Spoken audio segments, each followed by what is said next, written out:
Sa isinagawang flag raising ceremony sa Quezon City Hall, naging pangunahing guest of honor and speaker si PNP Chief Police General Nicolas de Torre III. Personal na sinalubong ito ni Mayor Joy Belmonte at iba pang personnel ng Quezon City Hall. Dumalo din si Napolcom Vice Chairperson and Executive Officer Rafael Vicente Calinisan, Senator Bam Aquino, mga opisyalis ng PNP at iba pang personalidad.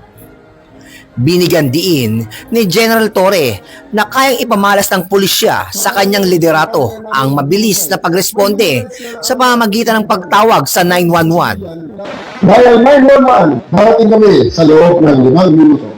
Accomplishing the mission, hindi mo magagawa ang 5-minute response kung hindi makapag-command ang ating mga chiefs of police. I want them to actually command, not only figuratively, but literally, they can issue the command over the radio, over in a communication na kung gusto nila. Kung kaya ba naman nila ang cellphone na gamitin sa 5-minute response, okay lang. But I will assure you, if they use the cellphone, it won't work.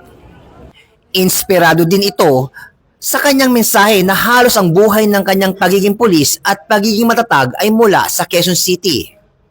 Pinasalamatan din ito si Mayor Joy Belmonte sa walang sawang pagsuporta at pagtugon sa pangangailangan ng pulis ng Quezon City. Mula po dito sa Quezon City at sa ngalan po ng aming PNP Chief, Police General Nicolas de Torre III. Ako po ang inyong Police News Network Correspondent, Police Chief Master Sergeant Mauricio Bonilla Ruiz, alagad ng batas, tagataguyod ng Balitang Pulis. Police News Network, alagad ng batas, tagapagtaguyod ng Balitang Pulis, sandigan ng mamamayan, patnubay ng katotohanan.